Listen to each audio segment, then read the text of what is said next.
Dracula and Pablo, who took as his vampire name Tescat, are together, and Charlotte and Alex are together. Ava Garcia and Mia Langford kids are together as lifelong best friends. Ava, Mia, and Charlotte were best friends from high school, and they had kept in touch even after life had taken them in different directions.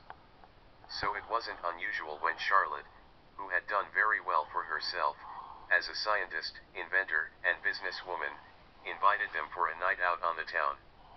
They would get to rub shoulders with people in the fast lane. It was always fun, spontaneous, and the best thing about it was that she would never let them pay for anything. So after work, Ava, who now lived way out in the boonies, went straight to Mia's apartment, where they'd wait for Charlotte. When Charlotte's limo got there, Charlotte was wearing a scarf, hat, and sunglasses. This was very unusual for the fashion queen of all South Beach herself, Charlotte Rodriguez.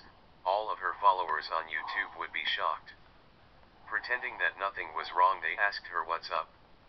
"Well," said Charlotte, "it's a long story. Well, as you know, I never smoked.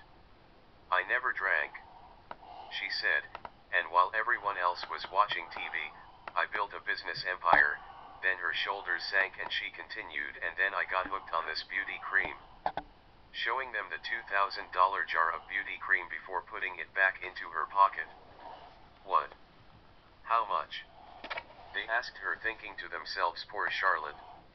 She's losing it." Then she continued, "Yes, the Red Rose Beauty Company have been selling me their beauty cream for personal use, not for resale. It works. I love it."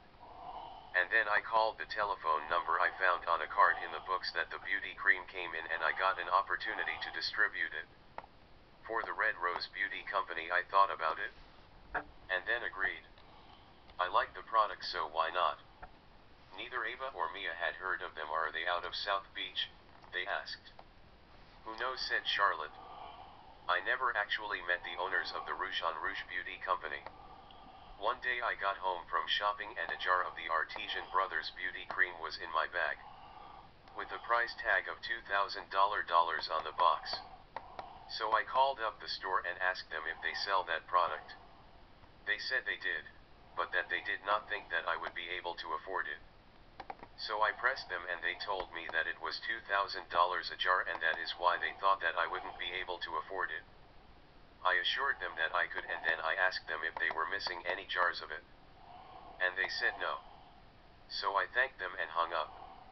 The promises on the packaging were very impressive, and the packaging itself was, well, very expensive packaging.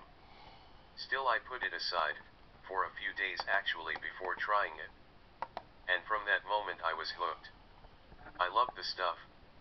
So I dialed the number that was on the card for the Rouge on Rouge Beauty Company that I found inside the box, and left a message. I wanted to become a distributor. That was the only way I was ever going to be able to afford this stuff, and I needed more of it than was in this tiny little jar. And when the CEO of the Rouge on Rouge Beauty Company, Miss Gonzalez, who was to become my contact at for the Rouge on Rouge Beauty Company facial cream company, returned my call, we hit it off. She was full of compliments and said that she liked my commitment and professionalism. And then Miss Gonzalez asked me over the phone to become the exclusive distributor of their facial cream in South Beach. I jumped at the chance. I mean, who wouldn't? It was a great product. She provided me with a list of potential clients and told me that any potential clients outside of this list that I wished to add had to get pre-approval from her. I thought that request was strange, but I agreed. So the next day a delivery person dropped off my supply and told me that I could expect a new sub